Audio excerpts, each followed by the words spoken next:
Hey everybody, hopefully everybody's having an awesome week.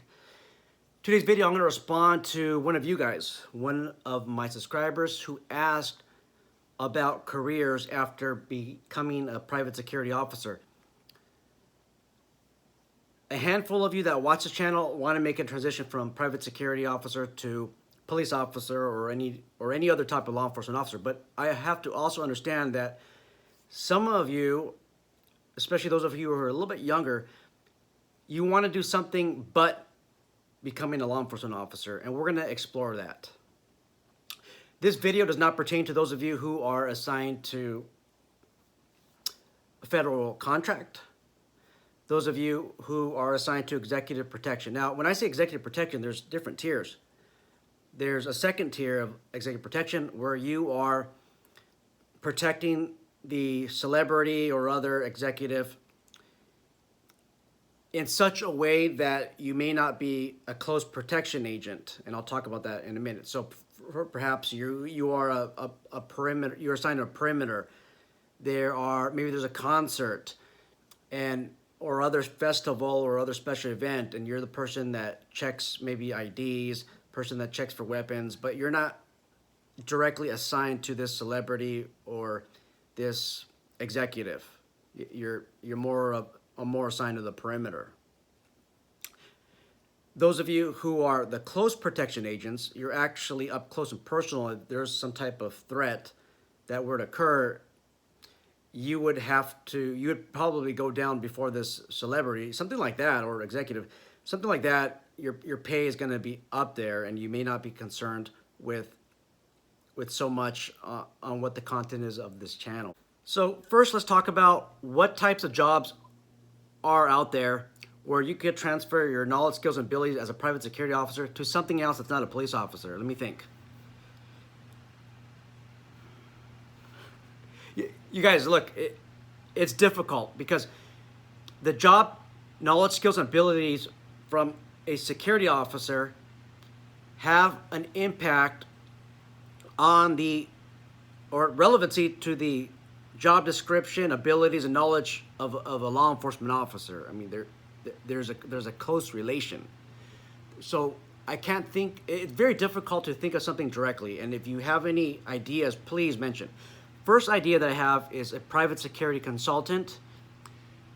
As a private security officer, you are doing your best out there, using your knowledge, skills, and abilities to protect the client from harm, whether that be personal harm as injuries, physical injuries, or property damage. And you become an expert at doing so. And at doing so, once you have enough experience, you could transition yourself into a consulting role where somebody has, so for example, maybe there's a restaurant and then they receive some type of threat from an ex-employee, and they want to know how to resolve the situation because they went to the police department, and the police department says, well, you know what, go get a restraining order. Okay, that's a common solution. Yeah, right. So you think a piece of paper is going to protect me from some lunatic employee that wants to do harms to the restaurant staff? Most of the time, restraining orders do work, but when the subject of the investigation is determined, has that ability to do harm, then a piece of paper is not going to help. In that circumstance, they might want to consider speaking with a consultant, somebody that has that superior knowledge on how to protect people. So there you go, a consultant. Number two, if you have contract private security experience, consider leveling up. This can be school district security, community college security, also known as campus safety, hospital securities, the in-house staff hires, but you got to be careful because oftentimes hospital administration will terminate their private security in-house staff for cost-saving measures, okay? And in doing so, they get contract security. In my opinion, it's a matter of control. They may feel like they're losing control over their in-house security staff. Maybe they are unionizing. They don't have that control, so they get rid of private security and then start hiring in-house, okay? one way. That's how you get more money, is work in-house. Now, you can't just think about the money. You got to think about the benefits. You got to think about the retirement, because if you're getting paid $30 an hour with no benefits, and somebody else is maybe getting $25 an hour with benefits, okay, what job is more valuable to you? If you need health insurance, which many people need, at least on standby, well, that $25 an hour job is going to do more justice. You also have to think about retirement. The minimum retirement age in the United States at this moment in time is age 62. If you want the maximum amount, it's age 70. At age 62, I'm estimating numbers here, you're going to get about $2,300. Okay, that's about $2,300 a month. That's a minimum age. I'm not sure how many units that is, but the maximum units that you can get is 40 units. And if you retire at age, so I know this for sure, if you retire at age 70, okay, under the Social Security system, and you have 40 units, you will get slightly under $4,000 a month. I think it's about $3,800 or $3,900 a month for whatever's left of your life. If you work in the public sector, so maybe you work for community college security, there's a good chance that you are under some type of teacher retirement system or some type of public retirement system. This is also known as a defined benefit program. So I am a member of CalPERS. That's the retirement system for public employees, and I'm under the SWORN system. So that's mostly for safety personnel, fire, and police. I'm also a member of CalSTRS, and that is the Teachers Defined Benefit Retirement Program in the state of California.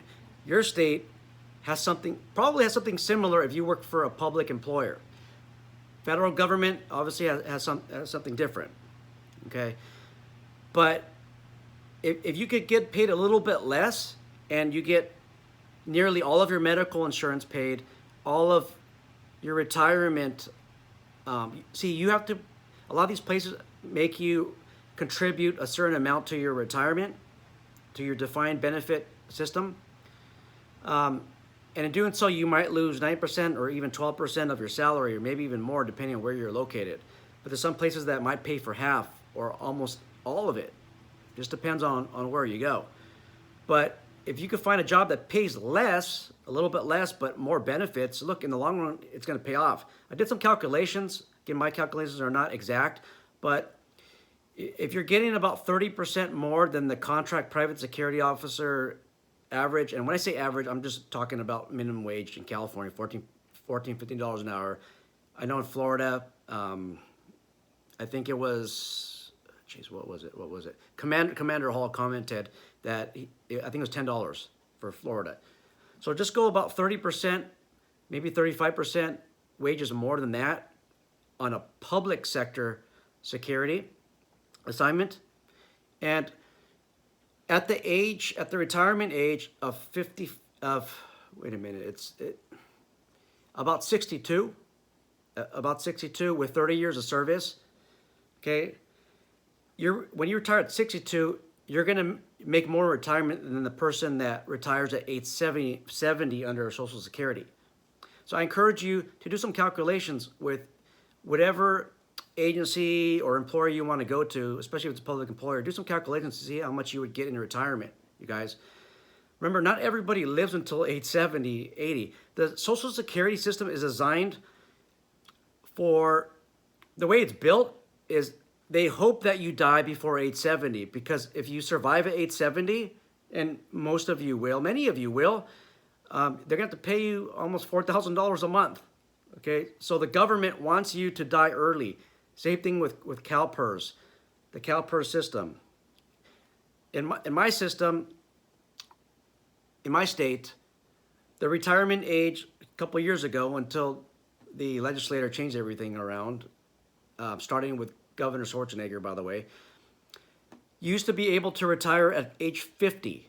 Okay, and then you can either get 60% of your pay, 90% of your pay with the 3% at 50 system,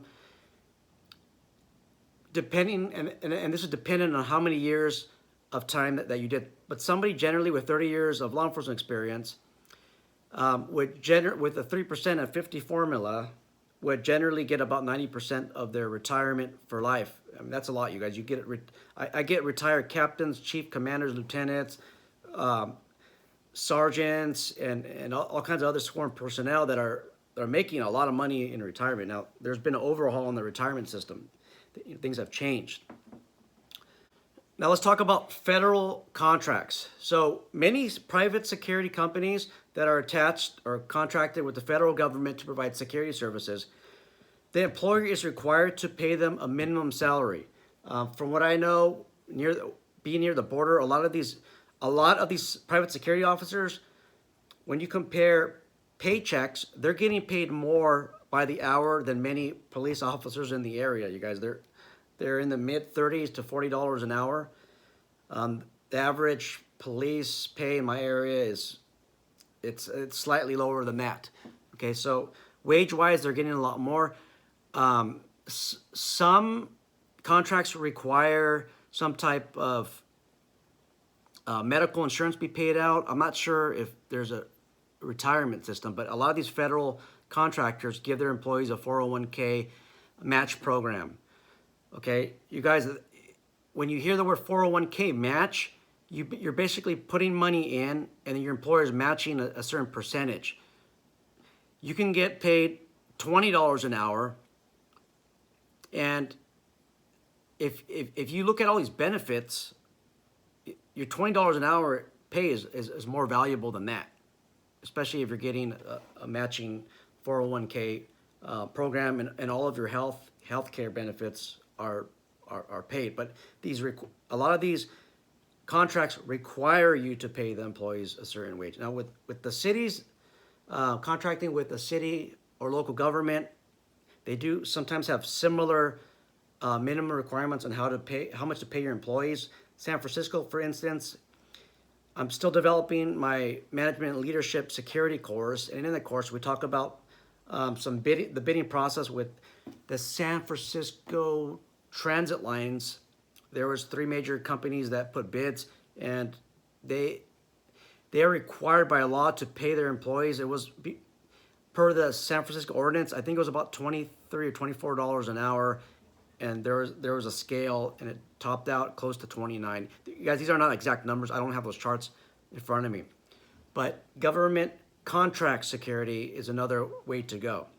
We have a lot of good teachers on this channel. There are licensed firearm instructors, licensed training facilities that watch this channel. You guys that are working private security, many of you guys make excellent instructors, and you can open up your own practice, your own school, your firearms training facility, a baton training facility. You could teach handcuffing techniques, customer service techniques. A very popular course right now is executive protection. I've advertised for it. I just haven't had enough people in it. This is something I'm still developing. Don't ask me about when the next course is. I have absolutely nothing planned or expected in the next couple of years.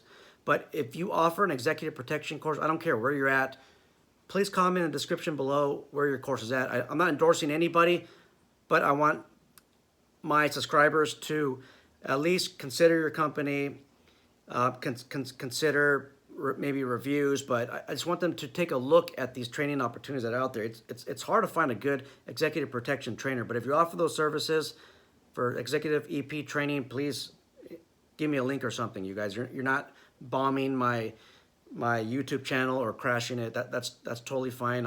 I will allow that on this channel, okay, for the benefit of everybody. So you could be a trainer, okay? A lot of companies hire these trainers. I think it's G4S, for instance, hires somebody that has 5 years of private security experience as a trainer. Okay, so that's something else that you could consider. If you think you're good at transferring your knowledge, skills, and abilities to somebody else, and you have that private security experience, that's another way to go. And last, I want to discuss another job opportunity. And I'm going to talk to you guys in broad terms. being assigned to a specific post gives you unlimited, sometimes, networking opportunities. I'll give you an example. So let's just say you work contract security for a hospital, right? Okay. Well, you have access to all kinds of potential hiring managers. See who are influential hiring managers at the hospital, and you might want to get to something that interests you. Nothing really in hospital interests me other than the security aspect to it and the safety aspect of it. But some of you might want to be a nurse, a surgical tech, an imaging technician. What else do we have here?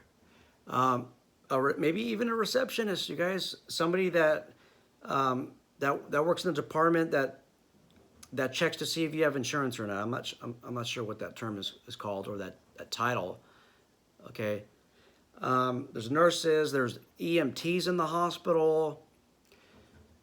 The maintenance. Okay, whatever it is.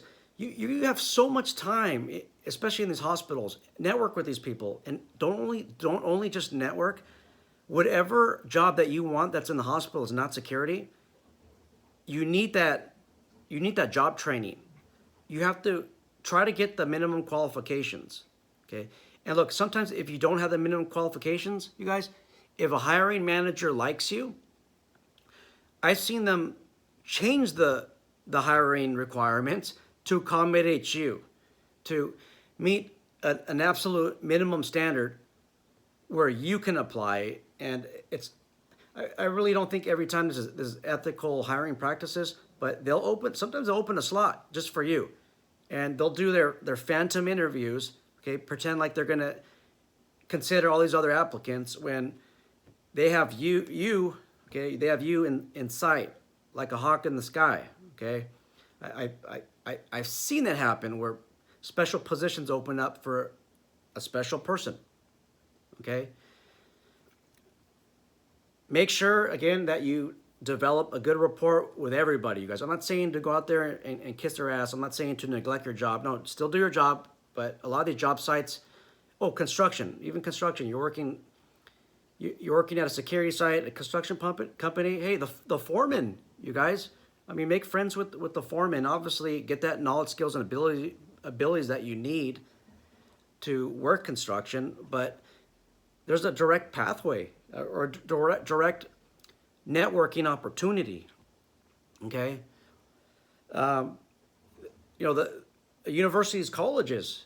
There's so many networking opportunities in there, and people generally like to hire people that they're familiar with. They're familiar with their character. Character goes a long way. You can have one guy that might be an asshole that is qualified with respect to having knowledge, skills, and abilities, and then you can have somebody that's very likable. Everybody just gravitates towards this person that may not have that skill set, and this hiring manager might change some requirements. Okay. Let me know what you guys think about this presentation. If you want any other presentations on something, let me know. I'm still working on others. If you feel like I've skipped you or I forgot, I probably haven't, but you can always send me a reminder in the comment section below. You can comment on any video that you like, and I will try my best to respond. You guys know that I respond to most people. And also, last, if you have any other ideas for other people on what kind of jobs they can do with their knowledge, skills, and abilities that they've learned as a private security professional, please let us know. You guys all take care and be safe.